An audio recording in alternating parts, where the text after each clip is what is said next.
Good evening everyone, कैसे हैं आप सब लोग। मेरा नाम है राहुल और मैं दूंगा आपको सीडीपी का प्रैक्टिस सेट।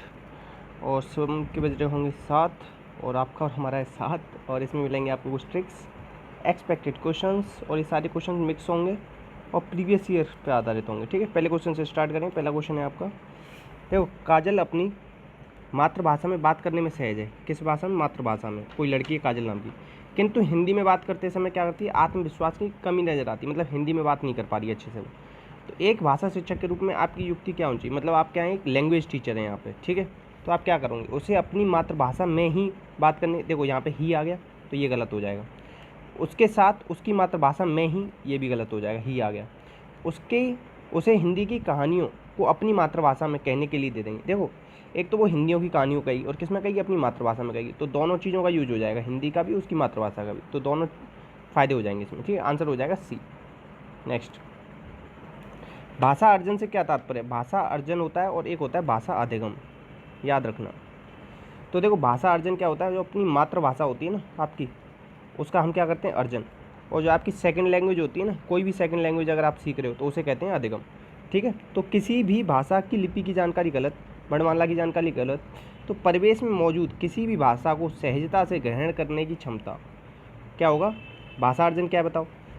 परिवेश में मौजूद किसी भी भाषा को सहजता से, मतलब कि बिना ज़्यादा मेहनत की अपने आप ही ग्रहण कर लो। और भाषा अधिगम में क्या होता है? इसमें मेहनत करनी पड़ती है और इसमें बच्चा अपने आप सीख जाता है अर्जन में। ठीक है, याद रखना, आंसर हो जाएगा सी। नेक्स्ट, 7 वर्षीय अनुश्री के पड़ोसी बच्चे अनुश्री की भाषा से भिन्न भाषा बोलते हैं। मतलब कोई लड़की है 7 वर्ष की, उसके पड़ोस में बच्चे हैं, वो अलग लैंग्वेज में बात करते हैं, तो उनके खेलने कूदने से क्या होगा बताओ? उनकी भाषा विकास अवरुद्ध होगा, या परेशानी होगी, या संकोच होगा? उससे पता है क्या होगा? देखो, बच्चे 2 या 3, जितनी ज़्यादा बच्चे भाषा सुनेंगे ना, उतनी ही ज़्यादा भाषा सीखेंगे, तो उसका भाषा का विकास क्या होगा? समृद्ध होगा, अलग अलग नई नई भाषाओं के शब्द सीखने को मिलेंगे उसे। ठीक है, आंसर हो जाएगा इसका बी। नेक्स्ट, विद्यार्थियों को व्याकरण नियमों की समझ देने के लिए क्या जरूरी? मतलब बच्चों को अगर हमें व्याकरण के नियमों के बारे में बताना है तो क्या ज़रूरी है इसके लिए? परिभाषाएं कंठस्थ कराना सब हमेशा गलत होता है। ठीक है, नियमों की बात कर रहा है, इसे भी हटाओ। व्याकरण की पुस्तक का पठन कराया जाए, इसे भी हटाओ। देखो, ये देखो, अधिकाधिक अवसर दिए जाएं किस चीज़ के? बोलने, पढ़ने, लिखने, सुनने के, तो ये सबसे बेस्ट है। उन्हें अवसर दो, बच्चों को अपने आप ही नियम सीख लेंगे बनाना। आपको कभी किसी ने नियम सिखाए थे कि हिंदी में मैं जाता हूँ क्यों बोलते हो? मैं जाती हूँ क्यों नहीं बोल देते लड़के, या लड़कियाँ ये क्यों नहीं बोल देती मैं जाता हूँ? तो हम बोल के सुन के ना अपने आप ही सही कर लेते हैं। तो इन चीज़ों को अधिकाधिक अवसर देने चाहिए। नेक्स्ट, बच्चों का समृद्ध भाषाई विकास हो सके, इसके लिए आप चाहेंगे कि कक्षा कैसी हो? मूक बधिर गलत, भिन्न भिन्न भाषा बोलने का नामांकन, चलो ये रख लेते हैं। साक्षर अभिभावक गलत, एक समान गलत। तो आंसर क्या हो जाएगा? समृद्ध भाषाई परिवेश देने के लिए भिन्न भिन्न भाषा बोलने वाले बच्चे, मतलब जो है ना बहुभाषिकता, इस अगर शब्द को पकड़ लिया ना तो आंसर निकाल लोगे आप। तो आंसर क्या हो जाएगा? बी। नेक्स्ट, भाषा के व्याकरण की समझ का आकलन किया जाना चाहिए। तो भाषा के व्याकरण की समझ का आकलन किस पर किया जाना चाहिए? देखो, ऐसी अगर कभी भी आपको संदर्भ परक प्रश्न दिख जाए ना तो ये सबसे बेस्ट होता है। इस वाले एक शब्द को याद कर लेना, संदर्भ परक प्रश्नों के माध्यम से। ठीक है, आंसर हो जाएगा बी। नेक्स्ट, अच्छा देखो, डिसलेक्सिया किससे संबंधित है? देखो, एक चीज़ तो याद रखो, डिस प्लस लेक्सिस इस शब्द से बनाइए। ठीक है, और रुडोल्फ क्रेनर, इसने सबसे पहले इसे यूज किया था। किसने यूज किया था? इसने। ठीक है, तो ये किससे रिलेटेड है? जो मैं आपको बताया ना नाम, उस नाम में थोड़ा सा चेंज कर लिया ना। रुडोल्फ तो सही था, रुडोल्फ बर्लिन ने यूज किया था इसे, डिसलेक्सिया को। ये पूछा जा सकता है, देखो डिसलेक्सिया से मोस्टली क्वेश्चन पूछा जाता है और सारे क्वेश्चन पूछे जा सकें। तो अब वो कुछ नया पूछेगा, तो ये पूछेगा डिसलेक्सिया को सबसे पहली बार यूज किसने किया? तो रुडोल्फ बर्लिन ने 1887 में। ठीक है, 1887 में। और ये किससे रिलेटेड है? सेंट्रल नर्वस सिस्टम से रिलेटेड है, इसे भी याद रख लेना। तो क्या है? मानसिक विकार है। कौन सा है बताओ? पठन विकार है। पढ़ने में दिक्कत होती है ना डिसलेक्सिया से, किस में दिक्कत होती है? पढ़ने में। तो आंसर हो जाएगा बी, याद रखना। नेक्स्ट क्वेश्चन पे चलते हैं। नेक्स्ट क्वेश्चन है आपका, पेशी कौशल में अधिगम विकलांगता, किसमें? पेशी कौशल में अधिगम विकलांगता किससे रिलेटेड? तो अगर पेशी कौशल होगा तो क्या होगा? डिस्फेजिया तो बोलने से रिलेटेड होता है, याद रखना।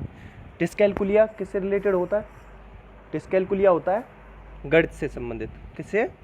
गणित से संबंधित, याद रखना। और डिसलेक्सिया किससे है बताओ? डिसलेक्सिया पढ़ने से संबंधित।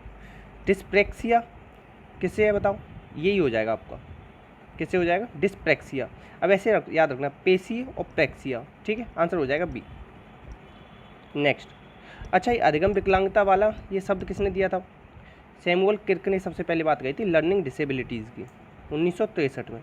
अच्छा, एक होती है लर्निंग डिसेबिलिटी, एक होते हैं लैंग्वेज डिसऑर्डर, लर्निंग डिसऑर्डर, ऐसे समझ लो। लर्निंग डिसऑर्डर की बात किसने करी थी? लर्निंग डिसऑर्डर की बात होती है किसमें? मेडिकल फील्ड में आपके ये क्वेश्चन पूछा जाता है कि लर्निंग डिसऑर्डर की बात कहाँ, डिसेबिलिटी की स्कूल्स वगैरह में करते हैं, ठीक है। नेक्स्ट, अधोलिखित में से गणित संबंधी अधिगम क्षमता, गणित संबंधी कौन सी बताओ? तो ये है गणना दोष। कौन सा है? गणना दोष, आंसर हो जाएगा आपका सी। नेक्स्ट, देखो ADHD वाला बच्चा होता है attention deficit hyper active disorder, ये होती है फुल फॉर्म, इसे पूछा जाता है। तो इसमें से कौन सा सहायक है बताओ? तो इसे मौखिक प्रश्न का उपयोग करना गलत, उपयुक्त प्रश्न को छोड़ देना गलत। एक ही समय में निर्देश देने चाहिए हमें ADHD वाले बच्चों को, मतलब एक ही बार में बता दो, इनका ना ध्यान बहुत जल्दी भंग हो जाता है, ठीक है। तो एक बार में ही इन्हें सारे निर्देश देने चाहिए, आंसर हो जाएगा सी। नेक्स्ट, इसमें से कौन सा विकलांगता सुनने से संबंधित है? तो सुनने से संबंधित विकलांगता पूछ रहा है, तो ये है कर्णगोचर अक्षमता। दृष्टिबाधित ये मत कर देना, ये मत कर देना, सुनने से रिलेटेड पूछ रहा है। सुनने मतलब कर्ण, कर्ण को मतलब क्या कहते हैं? कर्ण क्या है? तत्सम रूप है किसका बताओ? कान का। अगर ये चीज़ आपको पता होती है ना तब सुबह 7 बजे जो क्लास आती है हिंदी ग्रामर की, वो देख लिया करो।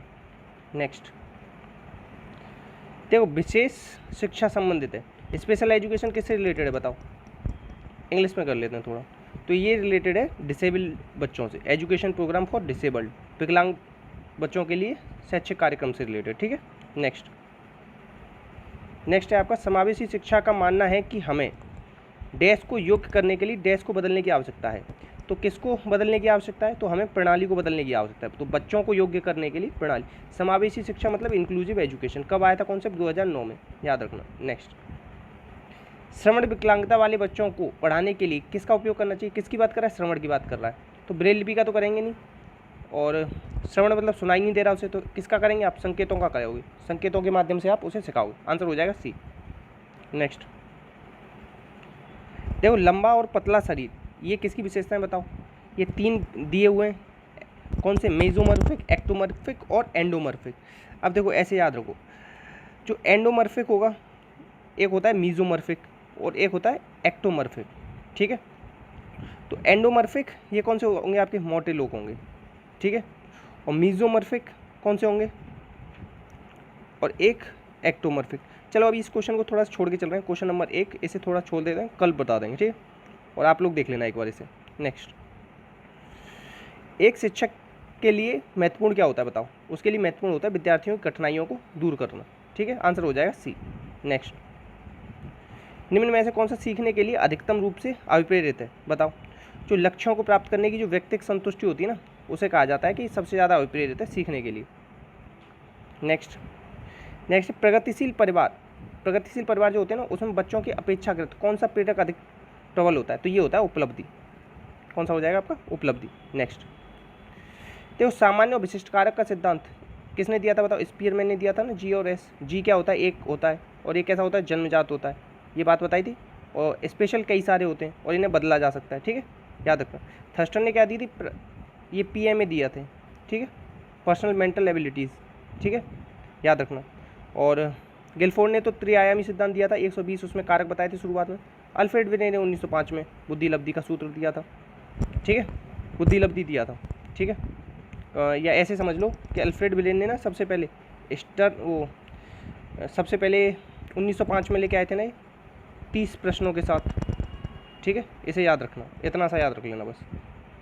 आंसर क्या हो जाएगा इसका? आंसर हो जाएगा इसका बी, ठीक है। नेक्स्ट, व्यक्तित्व का पहला प्रकारात्मक वर्गीकरण किसने किया था? तो ये सबसे पहले किया था हिप्पोक्रेटस ने। किसके आधार पे बताओ? किस शरीर द्रव्य के आधार पर किया था? किसके? शरीर द्रव्य के आधार पर, ठीक है। कितने प्रकार बताए थे? 4। कौन कौन सा बताया था? पित्त, रुको, काला पित्त, काला, पीला, लाल और कफ, ठीक है, ये दिए थे, याद रखना। और ये इनकी किताब कौन सी है? Nature of man, nature of man, ठीक है, ये याद रख लेना, आंसर हो जाएगा आपका सी। ठीक है, तो इतने ही क्वेश्चन थे आज के। बाकी प्लीज़ शेयर करना ज़्यादा से ज़्यादा वीडियो को। इसी के साथ अपना ख्याल रखना। इसी के साथ जय हिंद जय भारत।